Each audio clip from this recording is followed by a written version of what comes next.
do you do a lot of cooking? Yeah. I do a bunch of cooking. Not too much smoking, so that's why. I was, like, well, it's very filthy habit. You got to be careful. You know?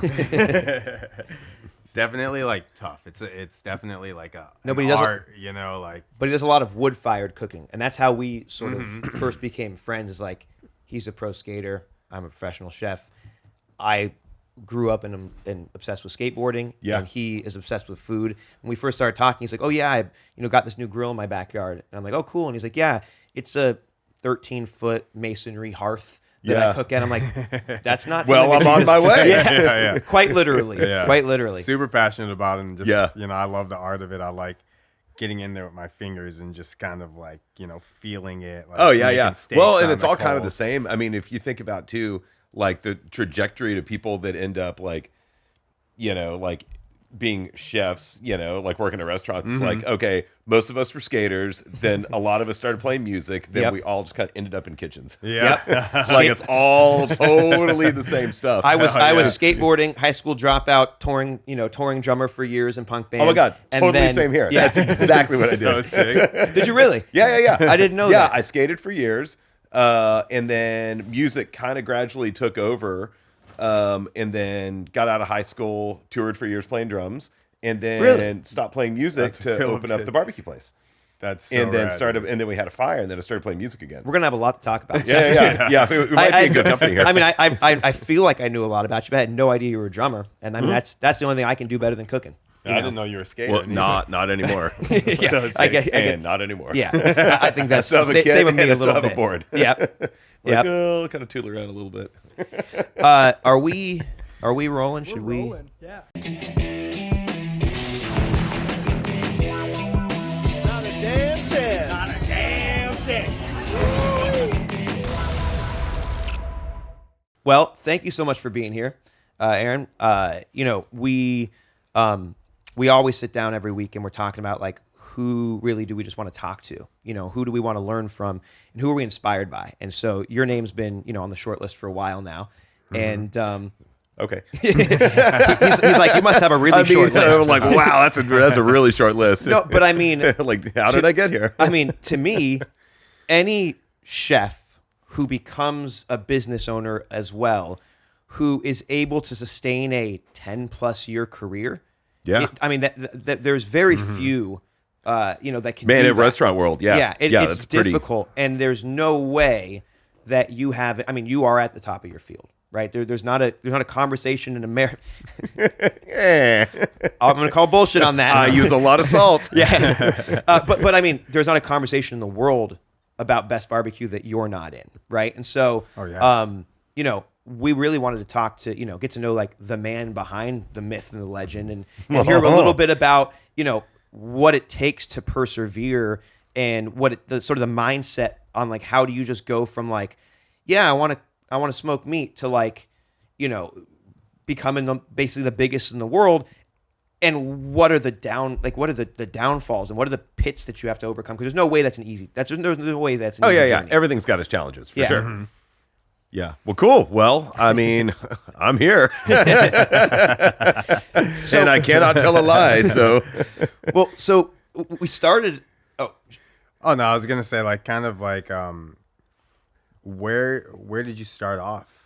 You know, like how did this all kind of like the barbecue thing, or just like even further back than that? I would say like what got you into barbecue. Well, right? So you know, we'll kind of backtrack. You know, like a lot of us get into like cooking or like whatever because of like nostalgia, like in a lot of ways. And I think that's kind of what got me into barbecue about a little over 20 years ago now, because I'm 104 in barbecue years. But you know, before that, like I grew up in like family businesses. My parents had a barbecue restaurant for a couple years, and they bought it from somebody. It was really hard work. I didn't catch the memo. They sold it. I thought it was really cool. You know, like I worked in the kitchen and like cut onions and thought it was just the coolest thing ever. And then I spent the rest of my time in my grandparents' music store, about 2 hours from here outside of Austin. And again, just thought that was the coolest thing ever. So I kind of grew up with like food and music, kind of side by side. And, you know, skip ahead years and playing music for a long time and being on the road and playing in a bunch of bands and stuff. I had a lot of downtime. So it'd be like gone for a month, back in town for a week, gone for 2 weeks, back for a week, like doing that. So I was severely underemployed and, had been for quite a while. But I had a lot of time on my hands, and barbecue was really cheap. And my now wife and business partner and everything, Stacy, we had just gotten our first apartment together in like 2002, I think. I'm pretty sure that sounds about right. We got our first apartment, had a little backyard, and was like, ooh, I'm going to go buy a barbecue pit. So I got this $99 cooker from the local hardware store known as Academy. Okay. Total chain. Went to HEB, bought like a $20 brisket, because everything was so cheap back then, because no one saw any value in a brisket. So got the stuff, called my dad up and was like, hey, I got a barbecue pit. I got some wood. I got a brisket. How do I do this thing? It's like, well, I don't know. Just cook it till it's black on the outside, and it'll probably be pretty good. Sick. I was like, okay, we'll do it. Put anything on it? He's like, no, we never did. I'm like, oh wow, all right, that doesn't sound quite right, but okay. And I asked some fella named Jeeves, on the computer, and he didn't have anything else either. And so I just kind of built a fire, and that first night I was sitting in the backyard, just like staring at a fire all night, and I don't remember. It was probably some junky wood, like who knows? I mean, it was just like scavenging for whatever, drinking a Lone Star, and it's like, man, this is the life. This is freaking cool, man. So I love this. And but it really was the nostalgia. Like I just remember like the smell of the fire, the meat cooking, and all that stuff. And granted, that brisket was awful. I mean, it was so disgusting. I can imagine if it's no seasoning and cook it till it's black is not the best way. I even at the ripe age of like 24 or whatever, like I had definitely had an intuition to add salt. I at least knew that. I think it probably like tore some little pepper packets, from the fast food stores. But yeah, I mean, sitting in the backyard, like drinking beer, like, oh my God, like I love this smell. This is so much fun. And like I didn't really have a lot of tools in my toolbox, when I left, like, home for Austin, I was like, I'm just going to kind of winging it. I was like, I'm going to learn how to boil water, make some ramen noodles or whatever. But I was always kind of like looking for something. It's like, well, I don't know what I'm going to do. It's going to be something. Like I always kind of figured it would be music. But it wasn't. And cause that's really, impossible, to actually make a living doing something like that. I mean, you got to get so lucky, but kind of same thing with food too. I always kind of knew there was going to be something. I just didn't know what, but it was that night when I was cooking the brisket in the backyard. I was like, oh man, I think this is it. And it was mainly because no one was doing it. Yeah. Like we had like big old school barbecue joints outside of Austin that I actually at that time had never heard of, had no idea they existed. But it was kind of like, oh, well, this is kind of cool. Like a little mom and pop barbecue place. Like maybe that's what I'll do with my life. That's so rad, dude. And then a couple years later, or maybe not that long after that, we started kind of having little backyard barbecues. Oh, and by the way, that first brisket, to backtrack just a little bit, I remember, cooked it on a Friday. My band played an in-store that Saturday at a record shop here in town, and we had like half a keg left over at the end of it. And was like, hey, well, I got a brisket in my fridge that I made last night. So we all went back to my place, warmed it up, and everyone's like, oh my God, it's great. It was like, oh, no way. It was like freaking shoe leather. So it was pretty good. So we loved it, A bunch of starving musicians will eat just about anything. Yeah, like, oh man, that was really good. But kind of skip ahead a little bit. I was playing bass with this band that had a tour booked. I guess their bass player quit or whatever, or maybe they just didn't have one. I'm not sure. But a buddy of mine called up and was like, hey, well, actually, I had never really played bass in a band before because I was always a drummer before that. But so a friend called a good friend of mine that was a bass player. He's like, oh, I can't do it, but you should call Aaron. He's a drummer. He'll do it. And I did it. And we were like, driving all over the place on, for a few weeks doing this little tour and talking to this guy, just driving around. He's like, oh, so you cook barbecue? I was like, yeah, I kind of like it. It's cool. He was like, oh, have you ever been to Louis Miller's? Have you ever been to Kreitz? Have you ever been to these places? And like, this guy's a big food nerd. Yeah. Granted, this is like 2003 or 2004, somewhere in there. he was like, man, when we get back, I'm going to take you to these spots. So he did. And that was like kind of it for me. I was like, oh my gosh. Like, I love the aesthetics of it. I love like the squeaky screen door. You know, I love like all the soot and just like the patina that's everywhere. Like I love that stuff so much. But that's probably really what got me into barbecue initially. That is awesome. That's cool.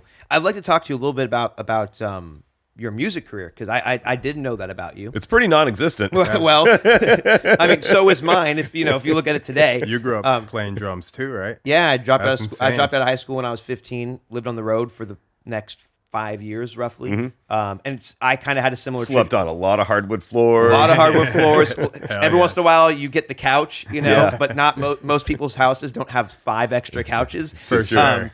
So I mean, I actually used to. I was a little bit of a prima donna, or maybe however you would say it. Like I would tour. I went to Target and got like a $30 blow up mattress. So I would always do a blow up mattress. What the fuck? I mean, I don't want to sleep on You're the like, actual my lumbar.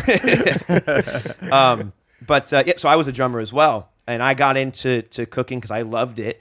By like basically at 18, I got a job as a dishwasher in a restaurant because I wanted to start, just wanted to get in because I was sick of working at like go on tour, come back, work at Jamba Juice for 6 weeks, go on tour, come back, work at Baskin Robbins, meaningless jobs.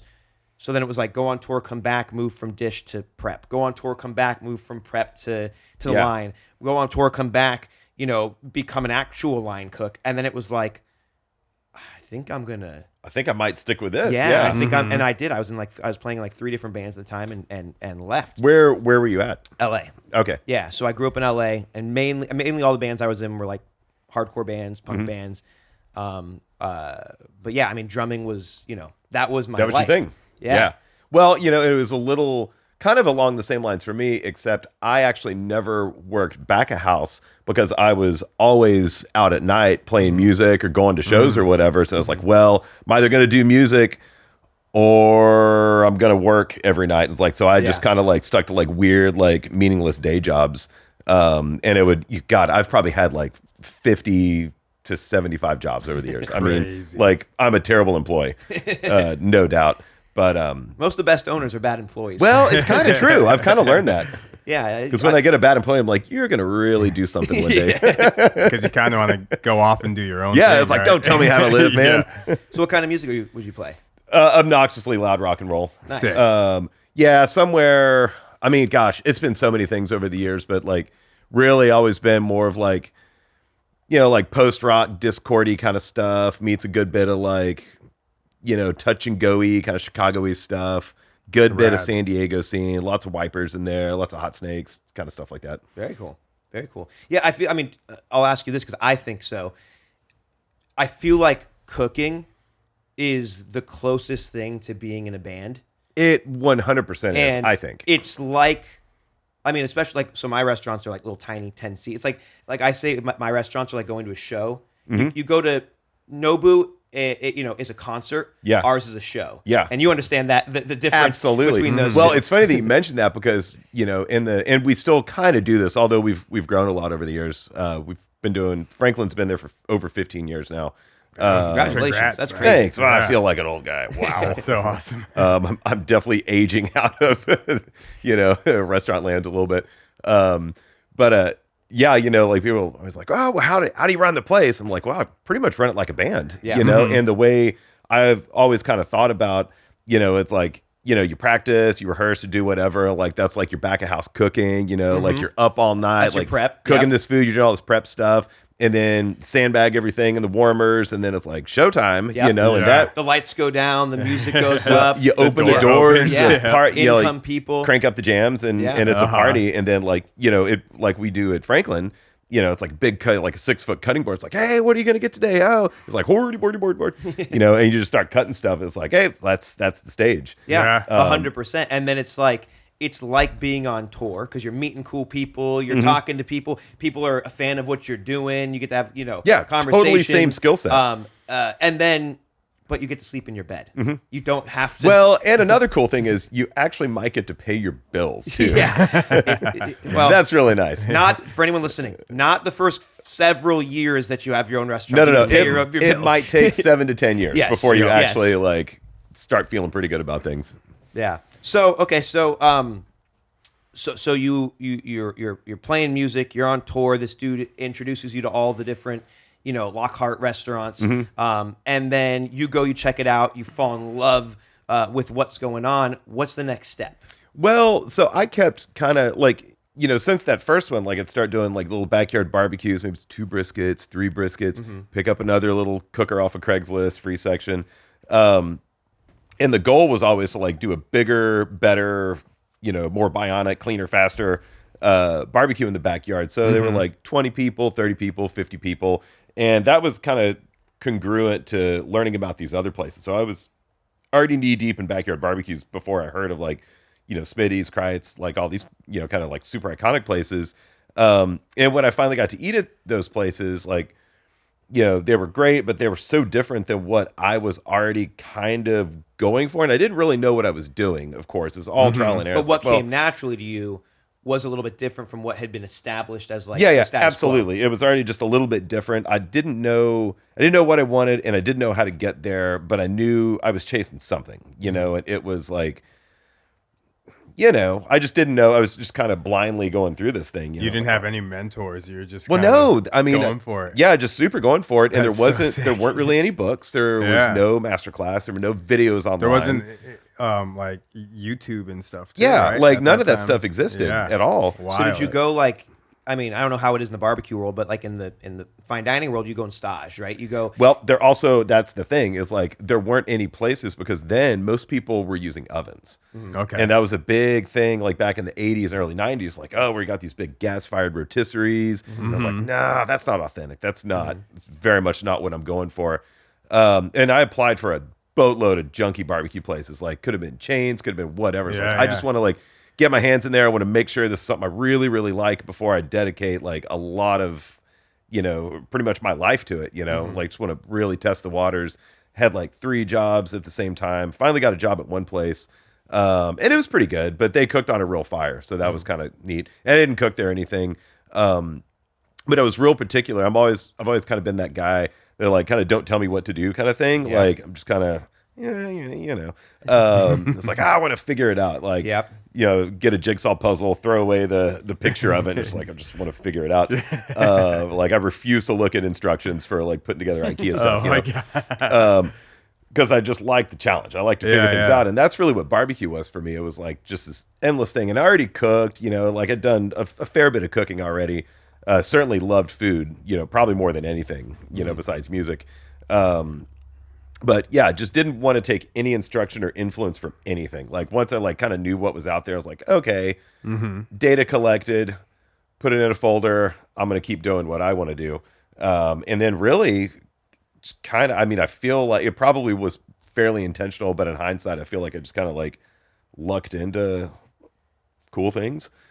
Like I feel like I've, not been failing upwards by any means, but you're just like, wow, this happened. That was really good. Like maybe I just kind of, landed on something accidentally. Well, I think when you have a passion for something and you're doing it out of just the love of the game. I mean, that's how you got good at skateboarding, right? Yeah. When you love something like so much, you just want to, that's all you think about. That's all you want to do. Yeah. And you just want to get the best that you can be, get better and better. Yeah. And I think I've always really been like that. And the first time I learned that about me was skating. Yeah. Like in my younger years and throughout high school and stuff, and after that. But that was so probably sick. Like the first thing for me. I was like, oh my God, this is like I'm 100% of my brain is dedicated to skating. Yeah. You grew up around a lot of skaters? No, I didn't. There wasn't a big skate scene in Bryan College Station. Yeah. No, not much going on. I mean, there were a couple, but they were quite a bit older, of course.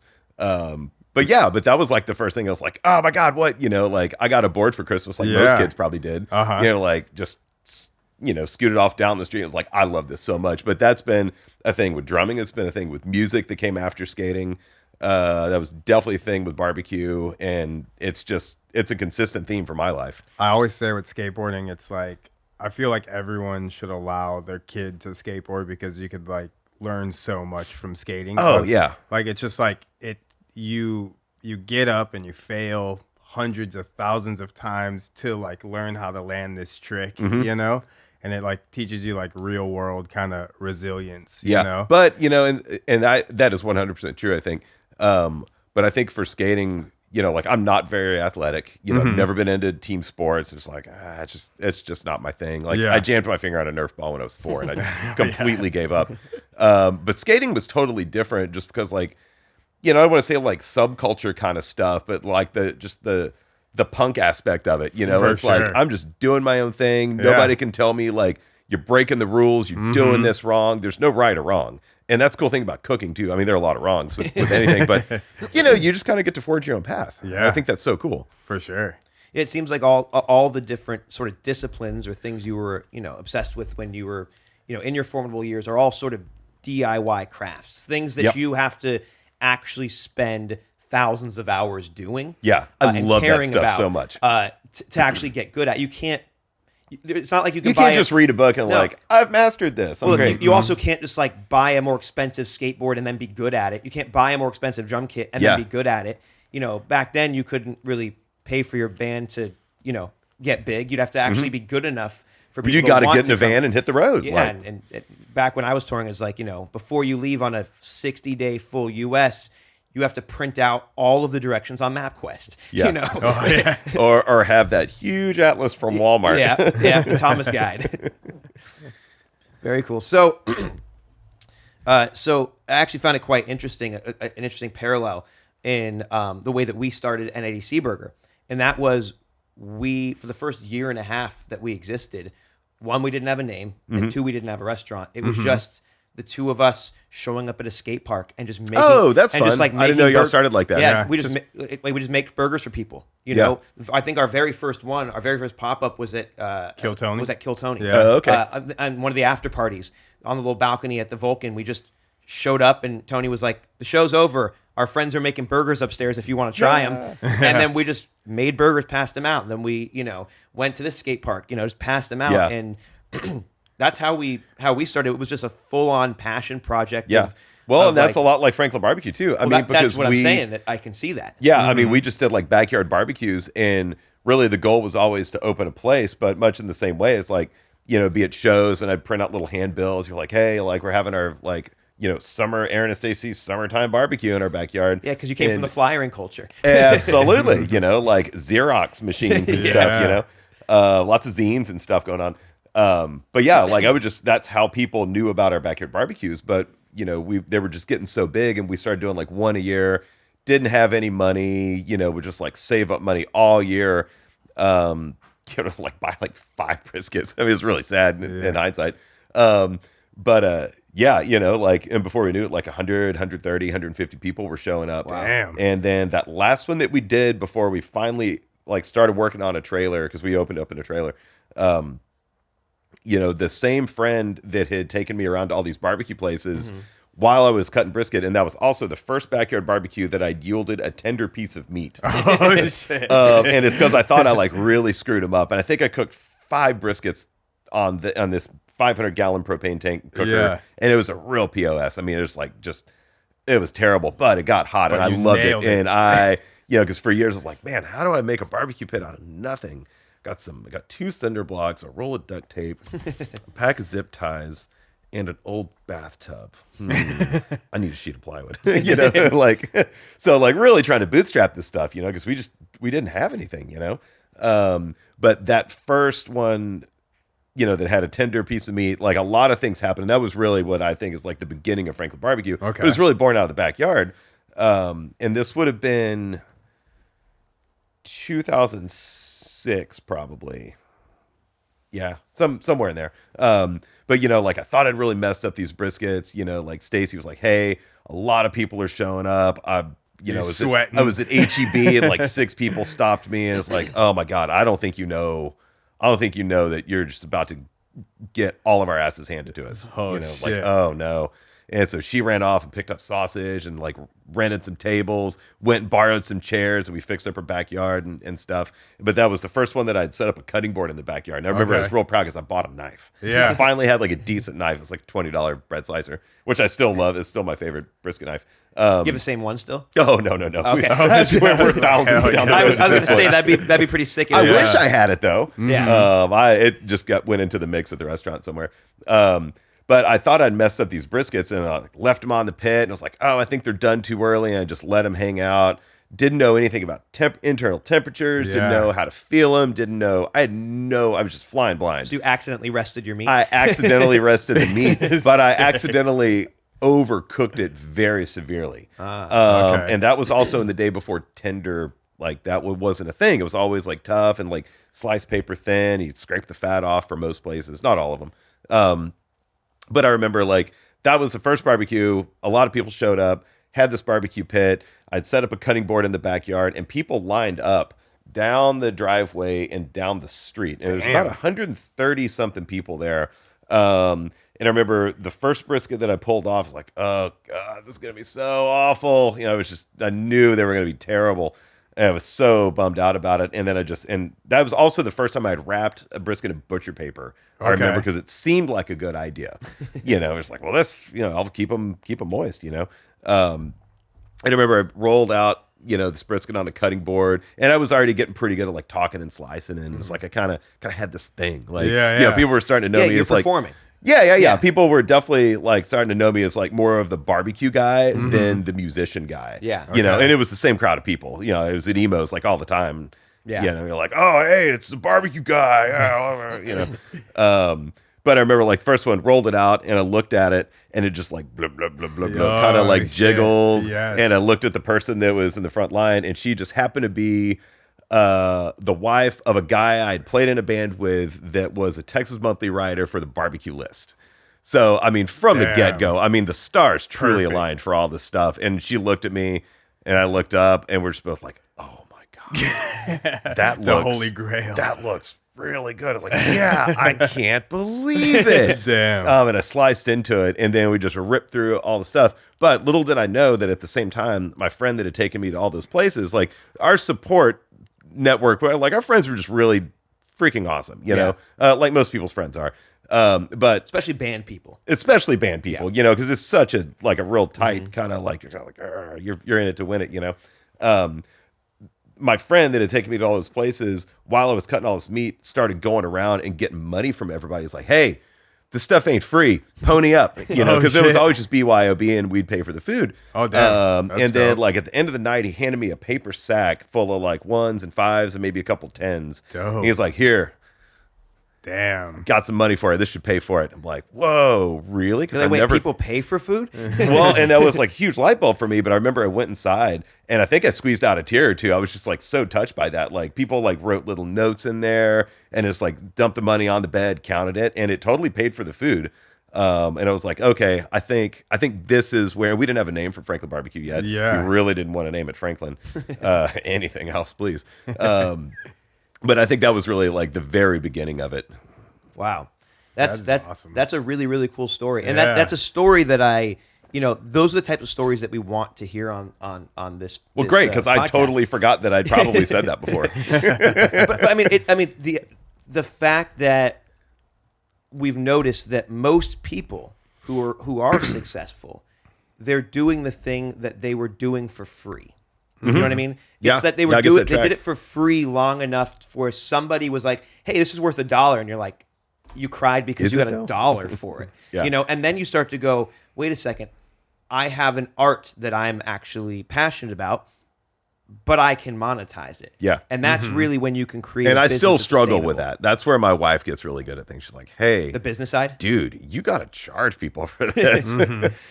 Because otherwise I'd just still be doing it for free, Dude, I literally, at the restaurant, when you're done with dinner, I have you leave the room to pay because I can't It's just too uncomfortable. I can't have you because what I just and I now have a business. I have 23 fucking restaurants. I can't. Our payroll's $500,000 every other Friday. Yeah. I can't not bring in revenue. But when I'm standing there and I'm making you sushi for 2.5 hours, I'm doing it not for your money. I'm doing it for my love of it and the love of sharing it with you. And then as soon as I'm done with that smile on my face, I go, that'll be $300, please. You know, and I'm like, no. Someone else take them outside. You're like, no. I can't be a part of this. So I totally get that. It's kind of weird. I mean, it is really cool getting paid to like make food though. For sure. I mean, to get paid to do, Heck, this I dude mean, get when paid you to play a show skateboard. and you get like paid at the end of it, it's like, oh my God. Yeah. And when you can get paid enough to go above the value menu at Wendy's, Yeah. like that was a big turning point in my It does music feel career. good. Well, like, how did you start getting paid to skate? Like, how did that work out? Just a lot of hard work, setbacks. I always did it for fun, for passion, same thing, you know, just skating and getting better and trying to get better each day. And then me and my friends would go out with like a video recorder and just like start filming each other. And we would kind of compile like mixtapes basically. Yeah. And then send them off to like different companies and Okay, skate yeah. shops and stuff. And then the word kind of got out and they would see your stuff. So then you would get, like, if you were lucky, you would get endorsed by a company, you know, and then just continuing to like try hard and harder and failing and like overcoming that. Usually, like, if you continue to do good and you put forth hard work and, you know, you're a good person, you know, you start to Well, climb and I think that's really the what ladder. it comes down to is just like, just being a pretty good person. Yeah, you know, so yeah, it's definitely like kind of the same exact thing, you know. It was like, for me personally, it wasn't like anything that I was like trying to do, like, Yeah. oh, I'm gonna do all this I'm gonna and go make pro. yeah, I'm gonna go pro. Like, that was never like my thought. My thought was like, I'm just out here skating with my friends and I just want to film awesome video parts and put them out so Yeah. people could get stoked and go out and skate and do Do the stuff same stuff. too. Yeah, Yeah. you know, and it just all kind of like fell into place, you know. Well, it's pretty cool getting lucky. Yeah, for sure. Well, It's I mean- like it's like it takes luck, and it's like there's also like a lot of skill to it too. Oh, you know? Like, absolutely. Well, and I think, you know, I mean, as much as I say like, oh yeah, I just kind of like did my thing and got real lucky, but the amount of intent that you have to make something actually work and like, you know, skill, intent, dedication, dedication, focus, like yeah. passion, like all that stuff. Like, I mean, if you don't have that right combination of stuff, nothing. Nobody lame or no one that sucked ever did anything cool. for sure, and sacrifice. You know, Yeah. you have to sacrifice a lot to get up there. And Yeah. be willing to sacrifice. Exactly. I mean, that's. I have this tattoo right here that says faith, and everyone always thinks that I'm religious, and I'm like, no, I decided to spend my life doing this, Yeah. and that's what I'm staring at the entire time, Like, reminding me it's gonna work. Well, not even that. It was to remind me that, like this arm right here is Sisyphus, you know, from Greek mythology. The dude who just rolls the boulder up the hill for the rest of eternity, and the idea was like, that's your task. All the things that are going on in the world, right? Because when you're a young cook, or you're a musician, or probably even skating to some degree, but like, you're not home on Valentine's Day. You're not home on New Year's Eve. You know, you're at the restaurant, and your brain can either be on like, what's my girlfriend doing right now? She's at a party. What's going on with my parents? What's my Or you my can be brother? like, man, it's Christmas Day. I sure hope I finish this plumbing so I can go home eventually. or you go, I have faith that I am where I'm supposed to be. Yeah. And that was a reminder for me. I have a lot of reminders on me. I Yeah. get going over here because I used to procrastinate. You know, it's just. I used to have like sticky notes that I would just put all over. They fell off. Yeah, this is a little. I have to keep reminding myself every day to have faith. Christmas Well, Day. my mind would always wander and be like, I would be like, should I be doing that? I'm like, no, just fucking shut the fuck up and have faith. Yep. I was gonna say Christmas Day and Thanksgiving are like two of the best days to skate because like the security guards are chilling. Yo, You know, yeah. they're watching the game or something. Like, they just allow you to skate. Those are like always my favorite days. That's awesome. So what was the thing that made you like pull the trigger and say, fuck it, I'm going to buy a trailer? Well, so, you know, each backyard barbecue that we would have, you know, save up.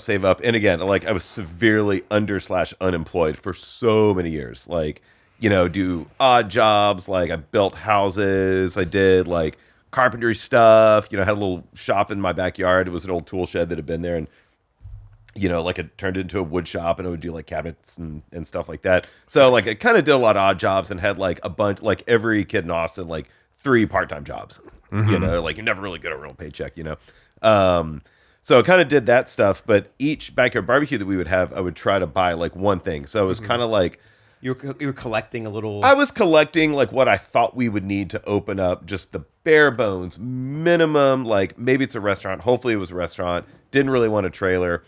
And then eventually, we found a trailer that was $300, and it was this old 70s Aristocrat.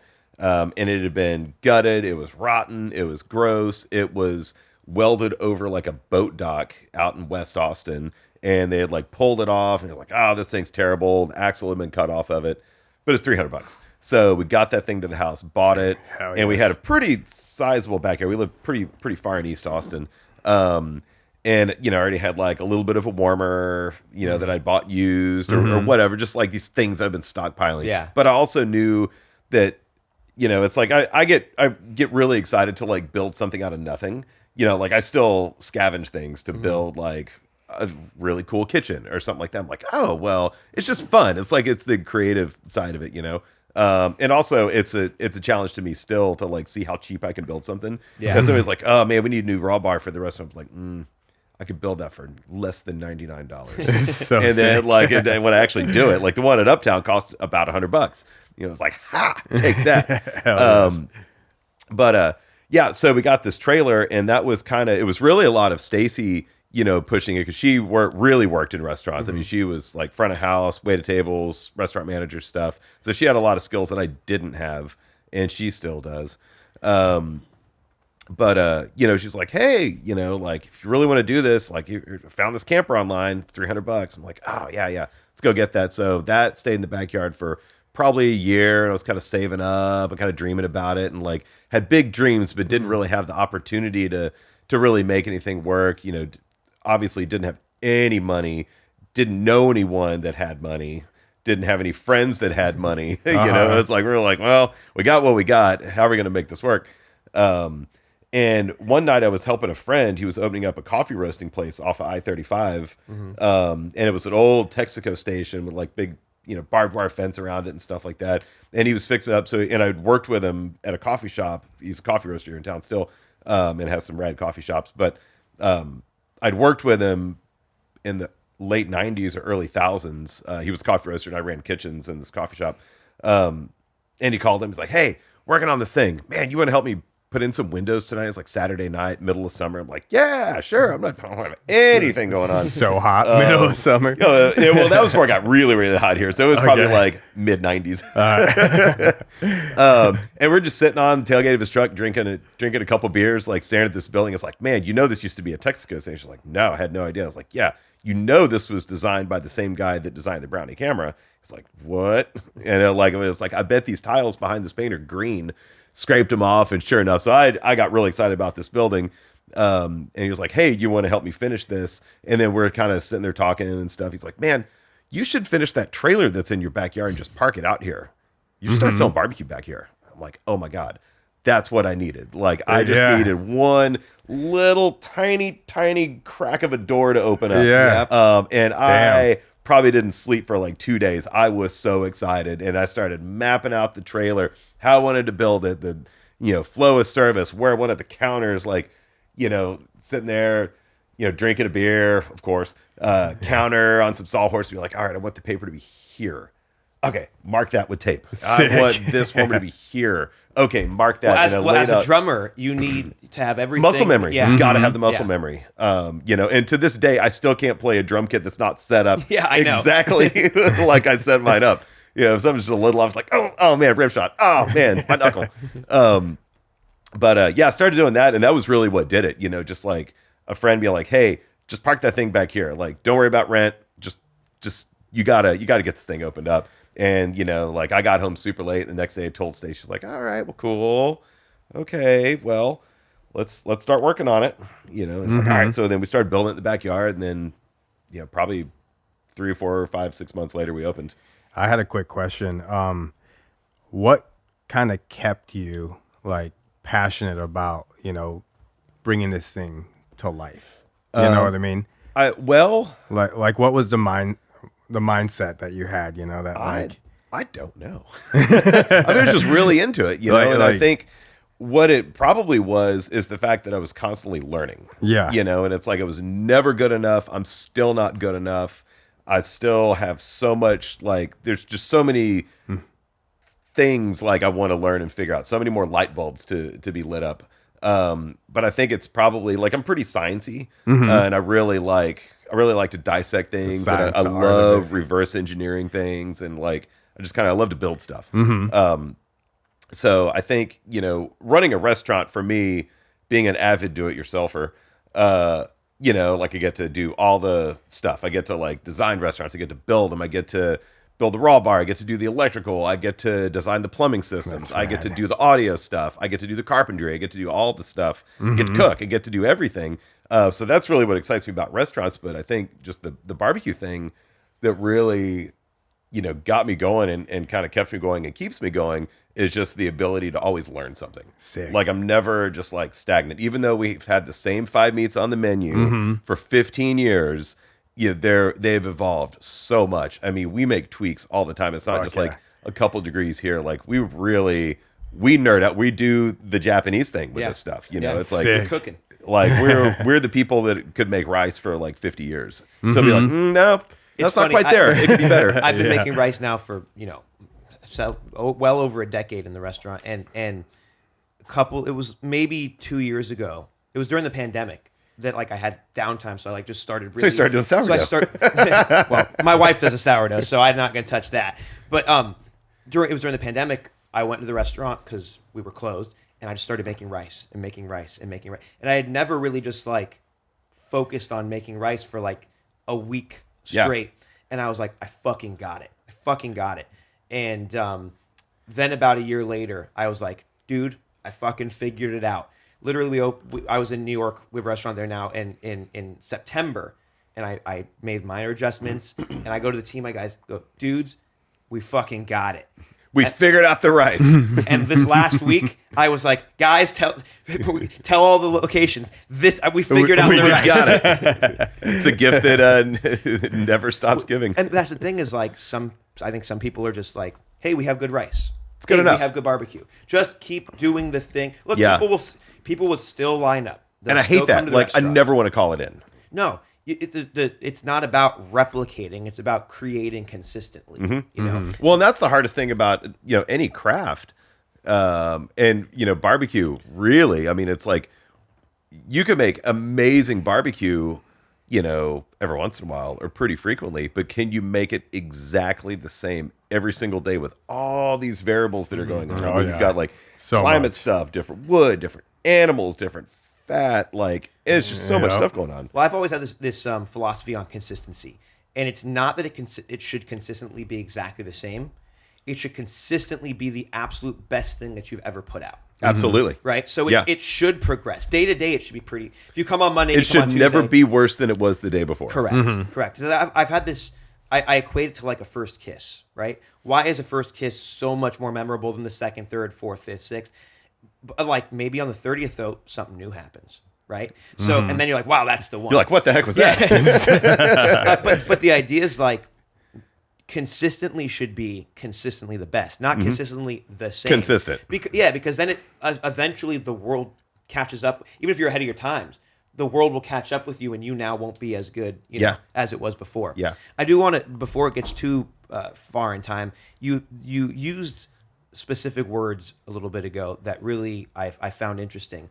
And you listed off, now, most people, when they have a restaurant or when they have a business, they go, there's so much work to be done. I have to do the electrical. I have to do the plumbing. You get to. And I think, and that spoke to me. I mean, sometimes there are things I have to do. Yeah, sometimes. But I'm like, really not stoked about. But like, there's a thing about like, that's just a mindset, right? Yeah. It does have to get done. And you can either reluctantly do it, or you can be excited to get to do it. Yeah. And I feel that that's not something that I wanted to just, you know, to really glaze over. And I guess I've never really thought about that much, but yeah, you're totally right. But I think it's a very healthy mindset and something that keeps you inspired. And again, he still skateboards fucking 5 days a week, even not on camera, right? And he shouldn't have to, but he loves to skateboard, right? You still cook at home. I still cook at home. We still I haven't cook cooked at home in years. You made something. I haven't been home for dinner in so long. Oh my God. No, we do cook a little bit, but yeah. No, but it's totally right. I mean, I wake up every morning and I never think like, oh God, I have to go to work today. I'm like, it's just, somebody asked me a couple weeks ago, like, hey, how do you split up personal life and work life? I'm like, well, it's all the same. Yeah, it's not a There's no difference. This Like, is life. I am what I am, Yeah, I mean, I always like to say it's like when you're in high school or middle school and it's summer vacation, and it's like, well, you wake up, you go to your buddy's house, you either go skateboarding, you play basketball, you try to make You go home swimming, movies, you do whatever you something, do, yeah. but you do that until you go home and go to sleep, right? If you do something you love, like what I do, and what it sounds like you do and you do, it's just summer vacation for the rest of your life. Hopefully you can figure out how to monetize that enough to... until you get old and your knees start to hurt very badly, and you're like, Well, that's a different type of summer vacation. yeah, But it's just doing what you would it's do assisted summer anyways. vacation. Yeah. So I love the fact that you say yes to helping someone, doing a selfless act of service. Your buddy needs help building a place, and you're like, fuck it, I'll come help. Why not? And that parlays into him saying, open a restaurant here, and that's the push that you need. And so then, I mean, how does that go? Does it open to immediate success? Is it a long time to kind of build a name? Like, what's that like? It really, and this is where we started getting super lucky, because I mean, if you guys look back at like 2009, that was a huge year for restaurants. I mean, Pock Pock in Portland opened, we opened, like just Mission Chinese opened and SF. Like these really like DIY punk rock lots restaurants. and all those guys are musicians. Yeah. I mean, it's there's a very common theme here, but it was also just right place at the right time. No one had done what we were trying to do. Like a lot of people made barbecue. Yeah, it's just meat and it's fire and maybe salt if you choose to put that on. So it's really nothing special. Like the foundation of it's nothing special, but to like zhuzh it up and I think we got really lucky / just had goals, just like, well, this is how I want it. I don't know how to get there, but we're figuring it out. Yeah. Still figuring it out. We didn't open with great food. Like it was, well, people claimed it was really good, but it was nowhere near where it needed to be. It was like, it was good, but it wasn't freaking great. But it wasn't much to get that trailer. We ended up, we just gradually put a little bit of money into it and did it. My wife had gotten in a little fender bender, and we took that insurance check and bought meat for the first day to open, and that's kind of was like the last probably I think it's like $4,000 or $5,000. A huge amount of money for us, really not that much in restaurant world. Opened up the trailer, had it. We had painted it. We had built everything ourselves. Had friends help paint the trailer, help build stuff. My dad built some tables. I think they just pulled. Is that the original trailer? Is that the OG? Oh yeah, that's it. That is the one. Look at you all young, Look at that slick free paint job. looking like you're in at the So drive-in or. Yeah, I used to get mistaken for that guy all the time. It's kind of annoying. But so we built the trailer and opened on December 2nd, 2009, and didn't really tell anybody. Had a very small email list, like 20, 30 people. Every single one of them showed up. My friend that had gotten the money, on that one barbecue was the first guy in line. Of course. And they had a baby. That was the first time they'd taken her out of the house, actually. Damn. She was just a little newborn. And it was cold and rainy, like wrapped up in 1,000 blankets. But anyway, friends showed up, and then and I cooked 3 briskets that day. Ooh. And Stacy and I did it, and I took the money at the end of the day, went and bought more meat, worked all night, did that the next day, sold it, took the money out of the register, went and bought more, and it just snowballed from there. And that first day that we'd opened, if we had had if we had had a check clear, we would have had 28 cents in the bank. Okay. So there was not much to lose. Yeah. The stakes were very low. But people kept showing up, and that's where we started to get really lucky. the Texas Monthly offices that did this like big barbecue thing. It was before like top 50 thing was really a thing. I mean, it was like they do it every once in a while. It wasn't too big of a deal. But their offices were across the street. Of course, they knew about it, and because lots of mutual friends that were into barbecues and came to backyard stuff. So a lot of them started coming because it was close. There's a guy that's now actually the Texas Monthly barbecue editor, Daniel Vaughn. But he had just started like a little barbecue blog, and he was an architect in Dallas at the time. But one of his college buddies lived on the street that our trailer was on. So the first weekend, they walked down the street, got some food. He called his friend up in Dallas, like, dude, this place is like nothing I've ever tasted. You got to come check this place out. So that happened. And then like once that guy wrote a blog post about it, people showed up, and it just snowballed from there, and it was really...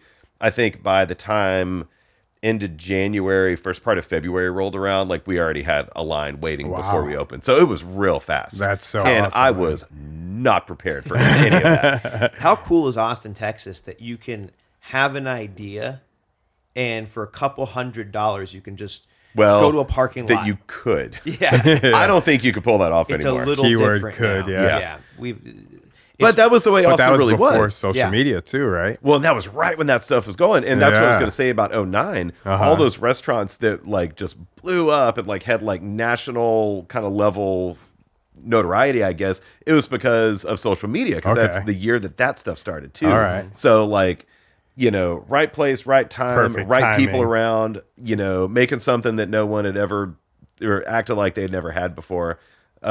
Social media and food TV shows were just starting. They're like the culinary scene was really going kind of cuckoo around 09, 2010.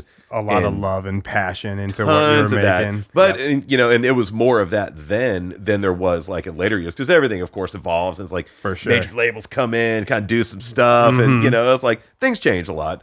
But I think it's kind of returning to that kind of scene in a lot of ways now. For sure. In the world for food.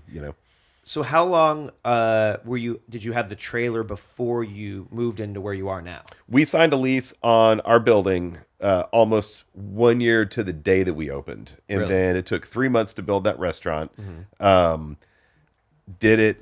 Worked on the restaurant, after working lunch, getting the briskets on, I would take off about 10, 11, 12, run to the new restaurant, work till about 2 or 3 a.m., run home, take a shower, go cook ribs, do it again. I did that for 3 months. Damn. And the big push was to get open for South by Southwest. Like that little trailer could not support South by again. I mean, it was just, we were just cooking. It was crazy. I mean, it was pure chaos back there, 100 people showing up to a trailer that could make 12 briskets. South by back then was awesome. And those a little were also the crazy years. The South by was going crazy. Yeah. Like, Dorito stage and whatever weird corporate money was going into that. I mean, I played South by, I think, 2008 and 2009. Yeah. So I was here. Right. For, those were the big years. Yeah, Fun Fest. Oh, RIP Yeah. Fun. So how does it come about? I mean, do you get approached by some restaurant investor guys? Are you just like, hey, we want all the time. No, I mean, Still all the time. But then, yeah, we really did. I mean, people were like, hey, what's it going to take to get you into this place? Got a building. You're like, just, gross. so do you end up just going solo? Absolutely. yeah. We Sick. built the Fuck yeah. restaurant for Fuck yeah.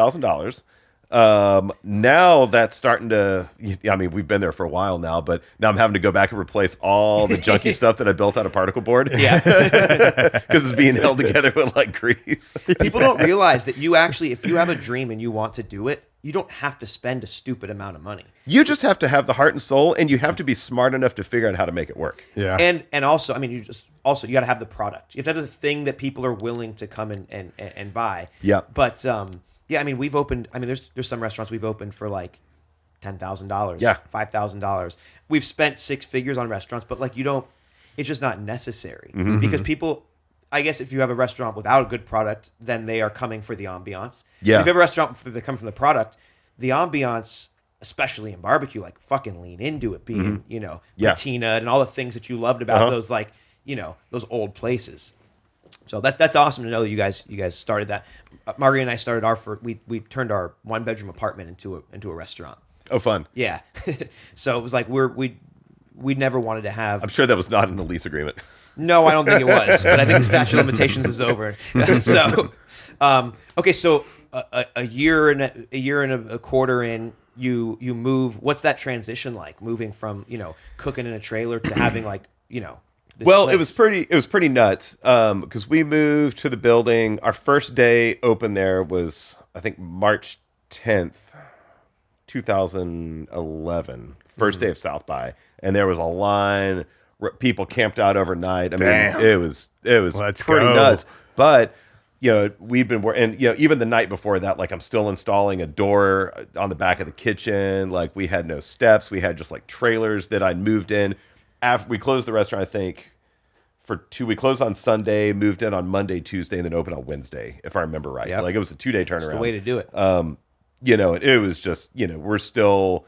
That we have a gnome that's on the counter up by where we slice, and the only reason why that thing is there is because it was just on a counter and I was building a sneeze guard as people were like looking in the windows. I'm like, God, we're open in 10 minutes. Oh, I got to get a sneeze guard put in, like C-clamps, and just put a gnome. It's like, I'll stay here. It's still there.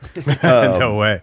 But yeah, I mean, it's like so scrappy, just doing what you got to do. So was that? I mean, my first time at Frankland Barbecue was, I think, 2013, and it was like it was the fourth or fifth time I'd been to Austin, and this time we were here for South by again, but instead of playing, we brought our restaurant out for a 2-week pop-up. Oh, fun.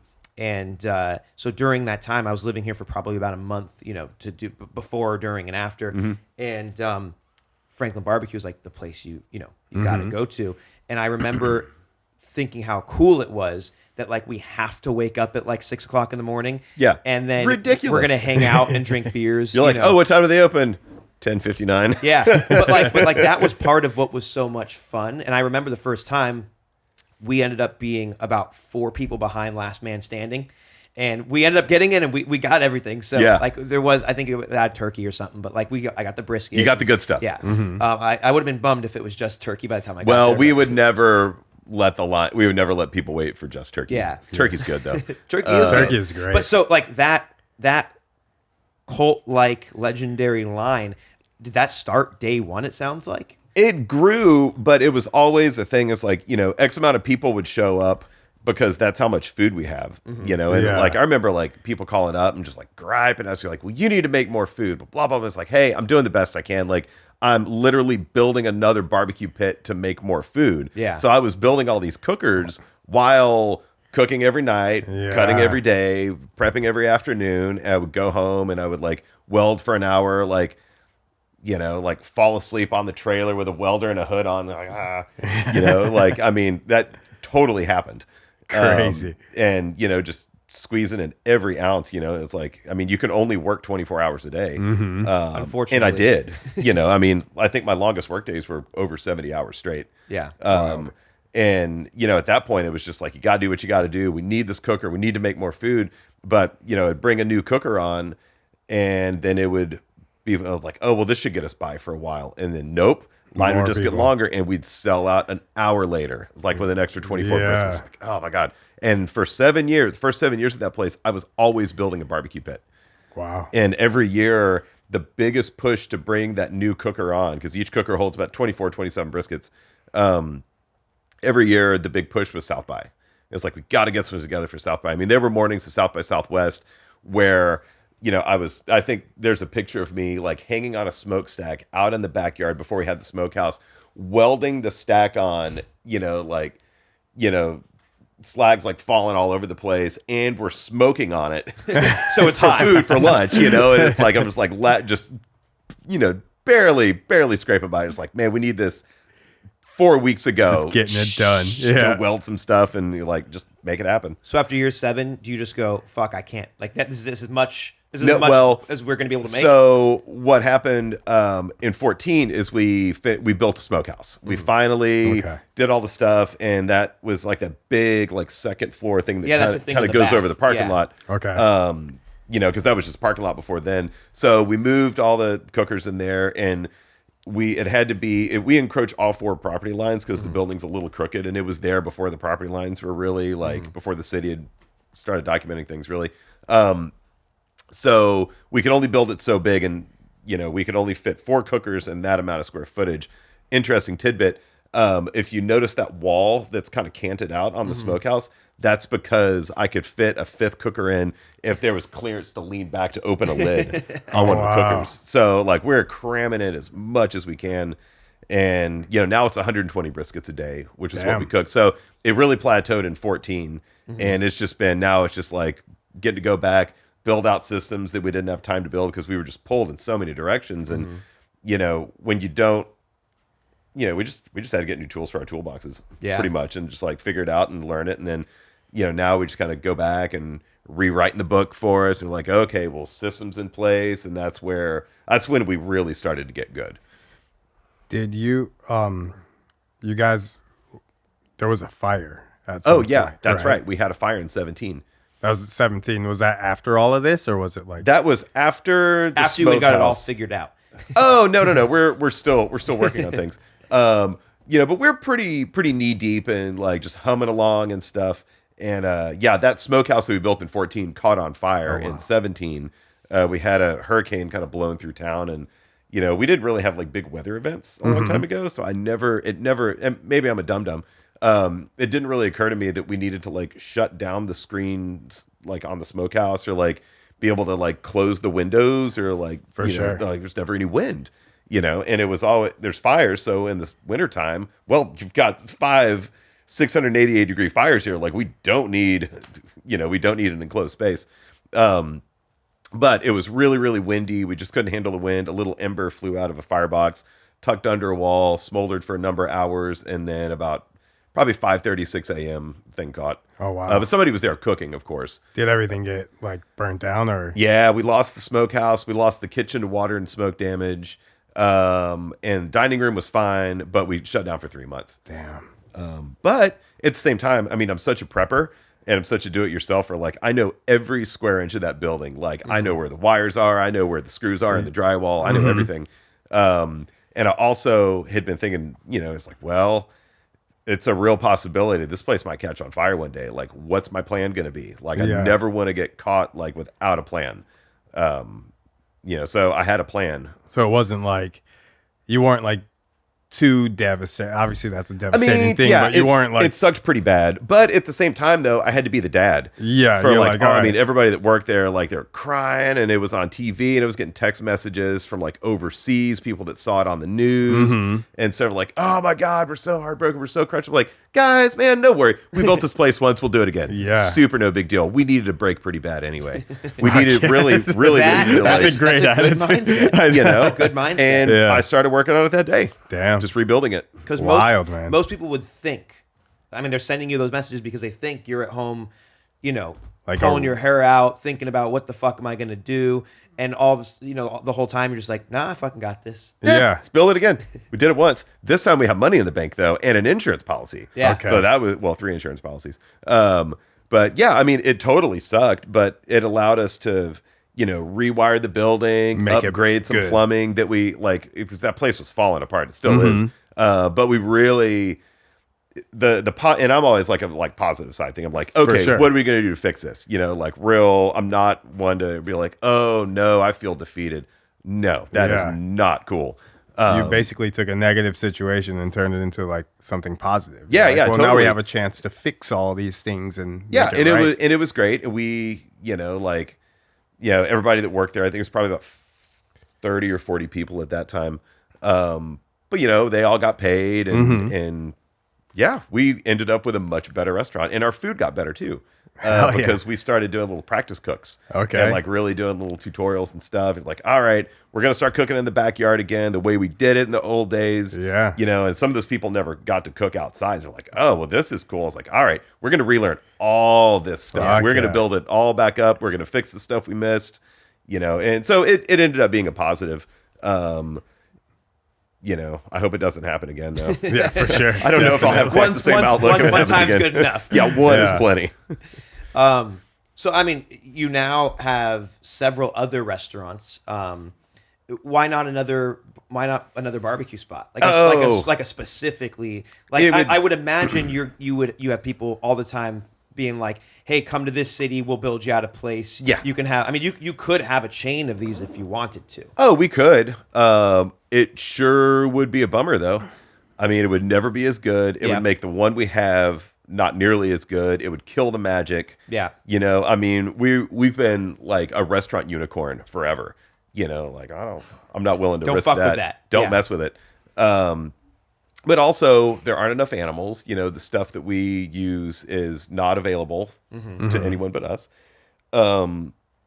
It would take us 3 years to raise the cows. Is that, you know, So are you sort of vertically integrated, like with the beef about that as you use? close as anyone could be? Yeah. Yeah. I mean, we have our own fabrication spec. I work with a beef provider that is super ethical. Our cows have one bad day. They're free range, all Midwest stuff.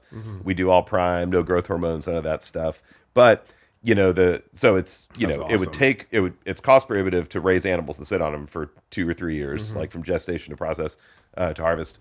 So that's really expensive. We don't have the space, and it takes somebody about 2 or 3 years before they start getting like pretty darn good at it as a cook. So we would have to start training now, and then that would, and it's not worth it. But also it's not really, you know, ethically responsible to just like raise that many animals. Like we don't do feedlot stuff. Like I'm so anti that stuff. And it's just not, if you're treating the earth right and you're, you know, raising animals, it's helpful for the soils. The grasses are growing the way they need to be. Like Right now, it's the earth is perfectly working. symbiotic. Everything works in balance right now. And if we That's like awesome. kind of messed up part of that equation, it would just not work. It's a very interesting. I mean that's a very thoughtful, but also I find interesting approach to it. Yeah, and also I don't want to burn more trees. Yeah. Although we fair. do scavenge like some pretty rough wood that dies from natural causes. We don't cut down healthy trees anyway, but you know, I don't want to start. Yeah. No, that's fair. So I'm a total like barbecue hippie guy, by the way. I like that. you're like, That's I don't want to so make sick. more barbecue because I don't want more death and more more trees to be cut down. It's like I do it But I'll eat sushi all day. until we run out, right? Yeah, as long as it's sustainable. So, you know, I sort of ask, you know, the same question to everyone, usually at this point, and that is sort of like, I mean, magic lamp on the table right now. I mean, you've gone from being, you know, sort of a skater, you know, a drummer, musician, to like making barbecue in your backyard, to being perhaps, at least from the way I look at it, perhaps the most legendary barbecue guy alive right now. What is next? Like what? Like if Magic Lantern on the table and you could just completely have whatever you want in the next 10 years, what does that look like for you? I think it would be to get, you know, like Frankland is obviously been paid for. You made your $300 back? We made the $300 back. We're going to be all right. Sick. So I feel great about that. You know, it would be kind of like some other stuff, like some other restaurants, you know, just like, man, I can't wait to like pay this off, have these things make money. Of course, like nobody wants to be burdened by debt. That really sucks. So, you know, not have that is like pending doom, you know. But really, I think my 10-year plan is just to be able to be the old guy drinking his coffee, you know, working on a door closer, go back to the garage, build a cabinet, because I still build most of the things for the restaurants. Like Oh, if we need hell a host yes. stand to like, I'm in the shop, like milling down walnut and you know, Yeah. like making a host stand. I just want to do more of that stuff. I just kind of want to, it would be cool.